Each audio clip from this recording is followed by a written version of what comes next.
वो एक बहुत बड़े कारोबारी जो अपने बंगले में बैठे हुए थे और बैठे हुए क्या थे वो अपने अटेंडमों के साथ, अपने कर्मचारियों के साथ, वर्कर के साथ जो है व्यापार के संबंध में कुछ सजेशन दे रहे थे, कुछ वार्तालाप कर रहे थे। इसी बीच उनके द्वार की यानी दरवाजे की बेल डोर बजती है और बेल डोर बजने के बाद वो जो उसकी अटेंडम होती लड़की है वो जाकर के बेल डोर का दरवाजा खोलती है। जैसे ही दरवाजा खुलती है तो खोलने वाली भी लड़की है और जो दरवाजे की घंटी बजा रही थी, बेल बजा रही थी, वो भी एक लड़की होती है। लड़की बेइंतहा खूबसूरत होती है। अब वो पूछती है क्या ये घर रेहान का है और रेहान घर में मौजूद है?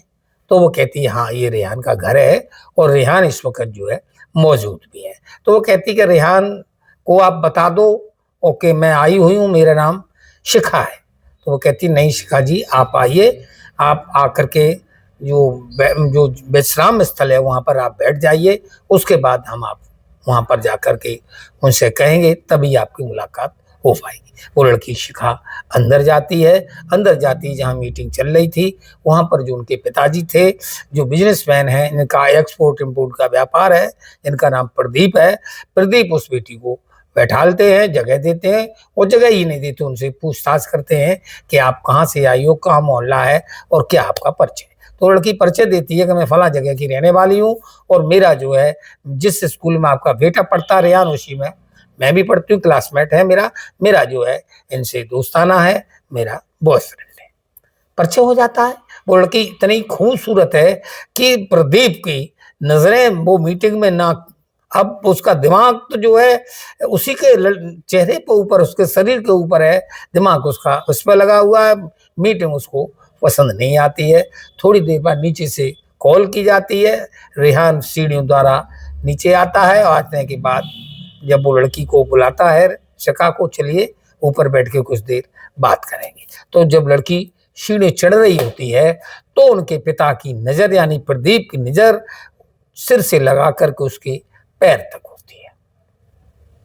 वो खूबसूरत थी ही इतनी कि जो भी उस मीटिंग में बैठे थे सारे लोगों की नजर उसी पर रहती है। लड़की चली जाती है।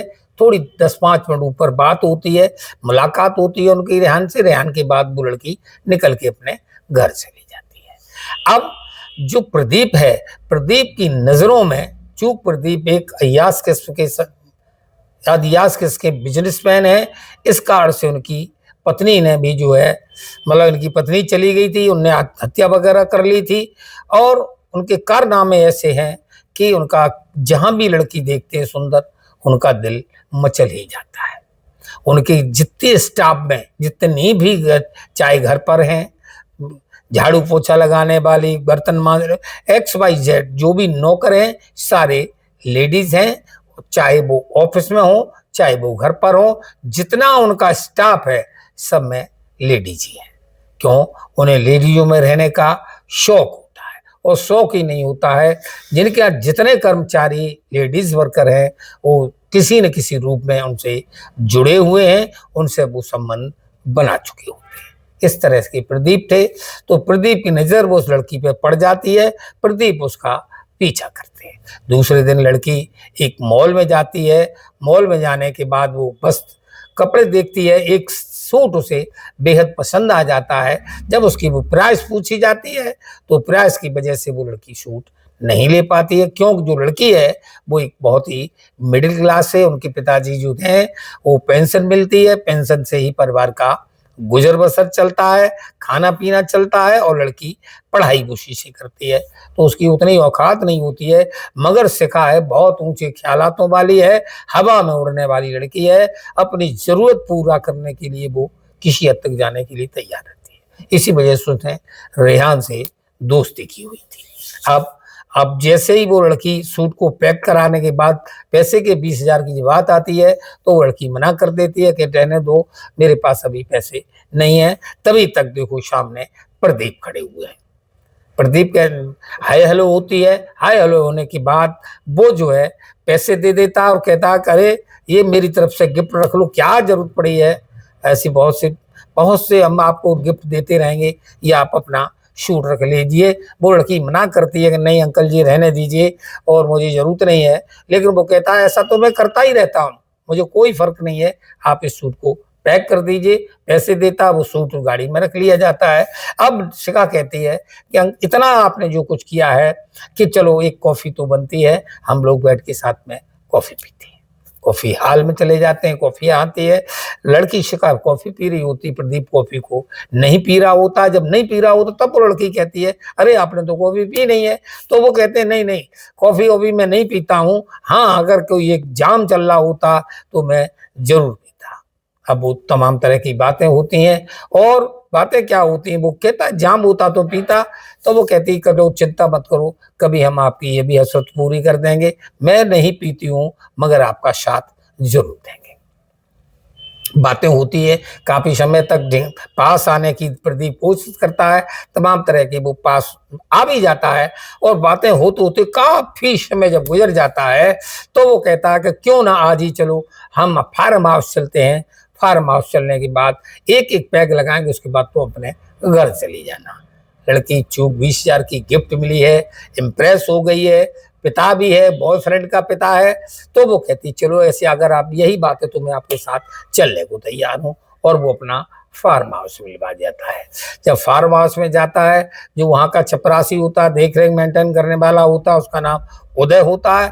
उदय अच्छी तरह से वाकिफ है कि हमारे जो मालिक हैं वो यहाँ पर सुंदर सुंदर लड़कियों को लाते हैं, शराब पीते हैं, डांस करते हैं, मौज मस्ती करते हैं और संबंध भी बनाते हैं, मेल मिलाप भी करते हैं। ये उसके पूरे जेहन में दिमाग में भरा हुआ था, भरा हुआ नहीं था, ये हकीकत थी। आज फिर एक नई लड़की शिखा को लेकर लाया जाता है। शिखा को पहले जो है थोड़ा थोड़ा मिला के, पानी मिला के थोड़ा पैक बनाया जाता है।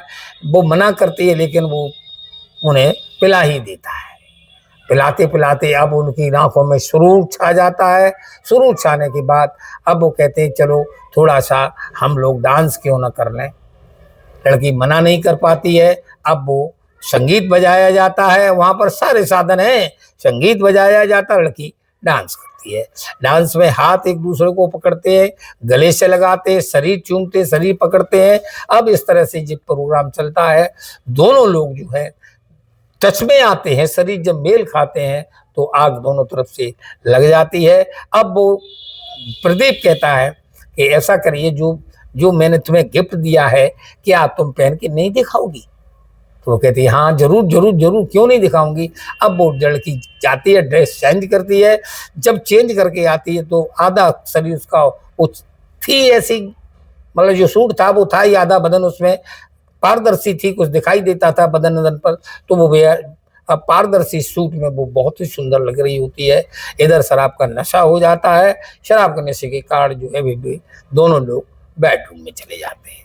बेडरूम में चले जाने के बाद वो जो अपना एक एक करके कपड़े उतार के संबंध होता है, और जो संबंध होने के बाद प्रदीप निकालता है, गाड़ी में डालता है उस लड़की को, और गाड़ी में डालने के बाद उसको उसके घर छोड़ाता है। अब जब उसका रात को नशा उतरता है, सवेरा होता है, तो वो अपने आप को कोसती है, अपने आप पर पश्चाताप करती है कि मुझ पर इस शराब के नशे में ही हो क्या गया, मैंने क्या कर डाला, जो मुझे नहीं करना चाहिए था वो मैंने सब कर डाला। अब यहाँ पर जो कुछ भी हुआ, अब वो अपने को आत्मग्लानि से महसूस कर रही है। लेकिन अब सवेरे इसको स्कूल जाती है। स्कूल जाने के बाद वो जो उसका रेहान है, रेहान से वो जो आंखें नजरें नहीं मिला पाती है और उससे कटी कटी रहने लगती है। अब वो भी सोचता है रेहान आकर इसको हुआ क्या है। अब रेहान उसका पीछा करता है। पीछा करने के बाद वो देखता है कि जो शिखा है वो मेरे ही फार्म हाउस में जा रही है। वो दूर से देखता, पीछा करता है, वो मेरे पापा इसके साथ है। तो मतलब कहने का ये रेहान जान जाता है कि मेरी प्रेम का, मेरी माशूका पर मेरे पिता ने ही डकैती डाल दी है। इतना इतना सब चला। अब एक इसी बात को लेकर के जो है पिता में और बेटा में थोड़ा बहस होती है, जिरह होती है। जिरह बहस होने के बाद पिता कहता है कि तू ये बता कि जो लड़की पैसे की खातिर मेरे साथ आ सकती है तो तेरे साथ वो कैसे रह सकती है, और इसकी क्या गारंटी है कि मुझसे भी बेहतर कोई आदमी मिला, इस पर रुपए लुटाने वाला मिला, तो क्या वो यहाँ रहेगी। उसको बहुत समझाया जाता है, लेकिन रेहान बात नहीं मानता है अपने पिता की, और गुस्सा होकर के वो घर से निकल जाता है, चला जाता है। अब क्या होता है कहानी में, यहाँ से ट्विस्ट आता है, और ट्विस्ट क्या आता है, अब सवेरे दूसरे तीसरे दिन जो है एक कमरे में यानी फार्म हाउस में डेड बॉडी प्राप्त होती है, और एक डेड बॉडी प्राप्त नहीं होती, 2 डेड बॉडियां प्राप्त होती हैं। उसका जो अटेंडम है, उसका जो देखभाल करने वाला उदय है, वो उदय पुलिस को फोन करता है, बताता है कि साहब यहाँ पर 2 डेड बॉडियां पड़ी हुई हैं। पुलिस आती है, बॉडी को कब्जे में लेती है, पोस्टमार्टम के लिए भेज देती है। ये कहानी जो है बम्बई की बता रहा हूं मैं, तो जी उसको वहाँ उस पर पोस्टमार्टम के हाउस पे भेज दिया जाता है। रिपोर्ट आती है कि इसके जो है लड़की है उसके साथ बलात्कार भी किया गया है, और उसको बेरहमी से मारा पीटा भी गया है।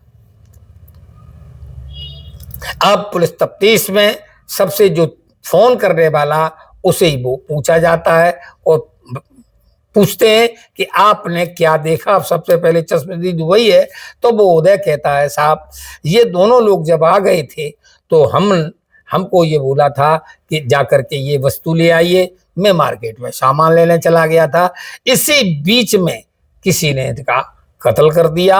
अब मैं क्या आपको बताएं, मैं तो बाहर चला गया। पुलिस को वो गुमराह कर देता है, जैसा उसने किया वैसा बता देता है। अब तब इसी पुलिस को तफ्तीश में पता चलता है कि कुछ दिन पूर्व पिता और बेटा में लड़ाई हुई थी। पिता घर से लड़का रूठ करके घर से चला गया। उस लड़के को देखा जाता है, गुजरात के अहमदाबाद शहर में उस लड़के की लोकेशन मिलती है। पुलिस जाकर के उसे वहां से उठा लाती, उसे अरेस्ट कर लेती है। अरेस्ट करने के बाद थाने लाया जाता, पूछा जाता है, तो वो लड़का कहता है बिल्कुल सच बात है, मेरी पिता पुत्र में लड़ाई हुई थी, लेकिन गुस्सा हुई थी, इसी बात को लेकर हुई थी, लेकिन मैं इतना गलत नहीं हूं। चूक बहुत जीवन है, ऐसे जाने कितने किस्से आएंगे, कितने समय लड़कियां आएंगी, जीवन आगे है। मैं किसी का कत्ल लड़की के लिए नहीं कर सकता, अपने बाप को मैं नहीं मार सकता। वो हर तरह से उसे टॉर्चर भी किया जाता है, लेकिन लड़का अपनी जगह पर बिल्कुल सही था, सही बोलता है, और उस पर कोई किलू नहीं निकलता है। अंत में पुलिस उसे निर्दोष मान के उसे छोड़ देती है। फिर पुलिस नई ओर से फिर तफ्तीश करती है, और नई ओर से जब तफ्तीश करती है तो फिर उदय को उठाया जाता है। जब उदय को उठाया जाता है, उदय को थाने ले जाया जाता है। थाने में उदय जो पहले कहानी बताया, फिर वो वही रटी रटाई कहानी को बताता है। वो लड़की आई थी, वो आए थे, हम सामान लेने चले गए, मुझे कोई जानकारी नहीं है।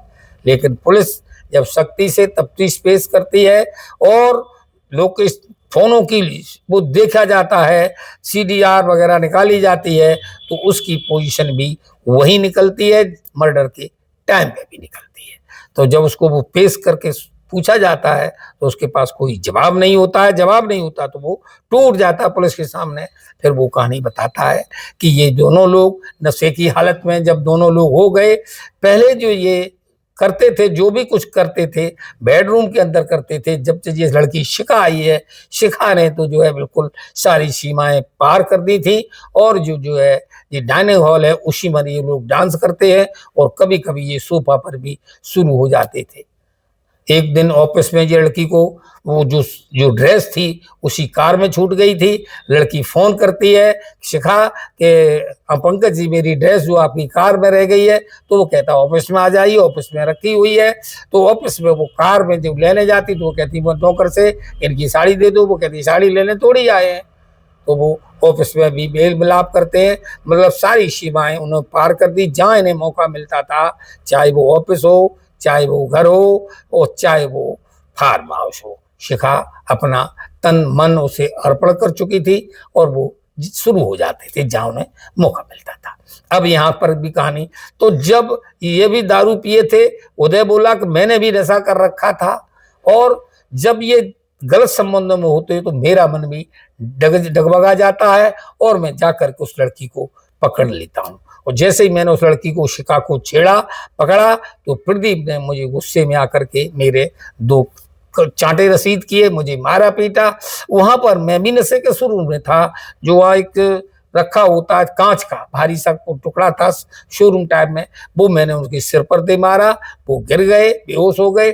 फिर मैंने उन्हें 2-3-4 बार और करे, उनकी मौत हो गई। मैं लड़की को ले गया, लड़की नशे में थी, बेडरूम में ले गया। मैंने जो मेरी हसरत थी मैंने उसके साथ पूरी की, और हसरत पूरी करने के बाद मुझे लगा ये भेद खुल जाएगा, मैंने उसको लड़की को भी मार दिया। दोस्तों, ये पूरी कहानी उसने जो भी मतलब घटना उन्होंने की थी, लड़का उदय ने चपरासी ने, जिसकी उम्र 45 साल है, उसने सारी घटना का खुलासा कर दिया। इस घटना की खुलासे के साथ दोस्तों उन दोनों को ऊपर जो उदय है, उदय के ऊपर चार्जशीट बनाई जाती है, कोर्ट में पेश किया जाता है और जेल भेज दिया जाता है। कहानी सुनाने का मतलब किसी को हैरान, किसी को बदनाम, किसी को परेशान करना नहीं है, लेकिन एक क्या कहे, एक नादानी में, एक लव अफेयर के चक्कर में प्रदीप जैसा शख्स, अय्याश टाइप का शख्स बेमौत मारा जाता है। हालांकि उसके जीवन में मैं पहले ही सुना चुका हूं, जितने वर्कर थे उन्होंने सारे लोगों से, सारी लड़कियों से जिस्मानी संबंध बनाए हुए होते हैं। तो दोस्तों, बुरे काम का बुरा नतीजा ना मानो तो कर देखो, और जिन्होंने किया उनके घर जाके देखो। ये कहानी कैसी लगी कमेंट में जरूर बताइएगा। नमस्कार, धन्यवाद।